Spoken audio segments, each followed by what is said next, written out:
नमस्कार। आज देश 76वां गणतंत्र दिवस मना रहा है। ऐसे में हम आज एक स्वतंत्रता सेनानी के परिवार के साथ आज़ादी की लड़ाई पर चर्चा करने के लिए उपस्थित हैं। यह गांव शेखपुरा जिले के बरबीघा प्रखंड के शेरपर गांव है।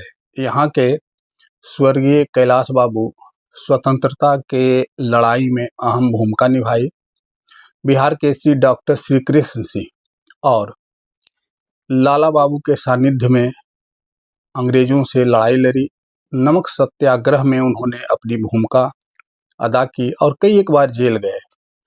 तो आज हमारे साथ उनके पुत्र हैं और हम इनका स्वागत करते हैं। इनसे हम जानकारी चाहेंगे कि कैसे, जरा सा ये बताया जाए कि पहले आप अपना नाम जरा सा बताएं। ब्रजकिशोर प्रसाद सिंह, मेरे पिता स्वर्गीय कैलाश हम सिंह। एक बात हम बताना चाहेंगे कि आज़ादी के लड़ाई में गांधी जी के नामों का कितना प्रभाव पड़ा कि इनका नाम भी लोग गांधी जी कहते हैं। गांधीवाद का या गांधी के चरित्र का जो आम जीवन पर प्रभाव था, इसका यह एक उदाहरण है कि इनके असली नाम से लोग कम जानते हैं और गांधी जी के नाम से ज़्यादातर सभी लोग इसी नाम से जानते हैं। तो इनका नाम हम लोग भी बचपन से आज तक यही जानते हैं, गांधी जी। तो आपका गांधी जी नाम कैसे पड़ा, ये कुछ आपको है याद? गांधी जी का नाम चूंकि पिताजी 1930-1932 में नमक सत्याग्रह आंदोलन में जेल गए, भारत छोड़ो आंदोलन में भी जेल गए। उस परिवार में चूंकि उनके विचारों का मेरे ऊपर भी प्रभाव पड़ा, तो लोग, ग्रामीण लोग कहने लगे कि भी गांधी जी का ऐसा है। आज़ादी के लड़ाई में संघर्ष था, उसके बारे में 2 लाइन बताइए। जब नमक सत्याग्रह आंदोलन शुरू हुआ तो पूरे भारत में उसका असर फैला। उसी क्रम में टैली ठाकुरबाड़ी में एक आम सभा हुआ। लोगों ने उस पर यही अथी हुआ कि इस नमक सत्याग्रह को, आंदोलन को पूरे जोर शोर से बढ़ाया जाए। उसमें मेरे पिताजी स्वर्गीय दासो सिंह डेलवा, गासो सिंह तेवस और कहार आम सभा में वहाँ शामिल हुए। हाँ, आज़ादी के संघर्ष में वह आम सभा की गई। अच्छा। श्री बाबू के नेतृत्व में। उस सभा में श्री बाबू भी आए थे? नहीं थे। उनके मार्गदर्शन में स्वर्गीय लाला बाबू, जो कि उनको इस सभा का माने सेनापति ही कहा जाए, उनके नेतृत्व में ये पूरा जुलूस निकला बरबीघा बाजार। अच्छा। और उसी में पुलिस पदाधिकारी जो अंग्रेजों के हिमायती थे, घसीट करके एकदम रोड पर घसीट करके इन लोगों को थाना ले गया है। अच्छा। गया और लात जूता लेते गया। लेकिन ये लोग भी जय भारत माने कहते थे।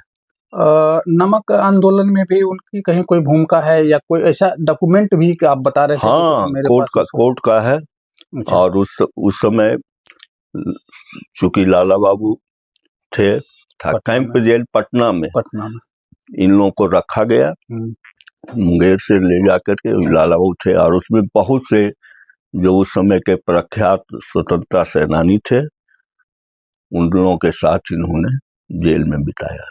अच्छा, आपके हाथ में एक ताम्र पत्र है। हाँ। जरा सा हम ये दिखाना चाहेंगे, इसके बारे में क्या है जानकारी? ये जब स्वतंत्रता सेनानी पेंशन 1972 के लगभग में शुरू हुआ, शील भद्रिया जी के नेतृत्व में जी, तो स्वतंत्रता सेनानी को 200 रुपया प्रति माह के श्रीमती स्वर्गीय इंदिरा गांधी जी के नेतृत्व में हुआ। उसमें महान भूमिका श्री शीलभद्र यादव बख्तियारपुर, जो कि सुभाष चंद्र बोस के सेनापति ही थे जी। और अभी भी उनका उन्हीं के नेतृत्व में हुआ कि नहीं स्वतंत्रता सेनानी को भी कुछ पेंशन दिया जाए, और श्रीमती इंदिरा गांधी जी ने उसकी स्वीकृति दी। उसके बाद जो भी स्वतंत्रता सेनानी जेल में गए थे, श्रीमती इंदिरा गांधी जी के नेतृत्व में हुआ कि उनको एक ताम पत्र विशेष रूप से दिया जाए। उसमें मेरे पिताजी को भी मिला, और भी जो बरबीघा के स्वतंत्रता सेनानी थे उनको आया। शेरपुर गांव के बारे में कहा जाता है कि श्री बाबू को भी कुछ अंग्रेज सिपाही से बचाने का काम किया। हाँ, है वो क्या है कहानी? श्री बाबू जब अंग्रेज सिपाही स्वतंत्र आंदोलन बहुत चरम सीमा पर था जी, बहुत माने विकराल रूप ले रहा था जी। हमारे देश के स्वतंत्रता सेनानी को अंग्रेजों ने जहां तहां बर्बरता पूर्वक उनको माने प्रताड़ना किया, मारपीट किया। तो उस वक्त हमारे श्री बाबू भी थे, वो चूंकि बरबीघा ही उनका मौत का घर था, तो उनको भी चाहा अंग्रेज के सिपाही ने कि इनको भी हम उठा के ले जाए। लेकिन हमारे गांव के ही श्री जुगल किशोर सिंह को माने चूंकि बहुत ताकतवर आदमी थे, वरिष्ठ थे, और चूंकि भीड़ बहुत था, तो इसीलिए उनको गोदी में उठा करके वो अपना ले भागे, और उनके हाथ में नहीं आया। अंग्रेजों के सिपाही के लाठीचार्ज वहां से गोदी में उठा के बचा लिया श्री बाबू बचा लिया, और गांव अपने लेके आ गए। हाँ, गांव से आए और फिर उनको छिपा कर रखे।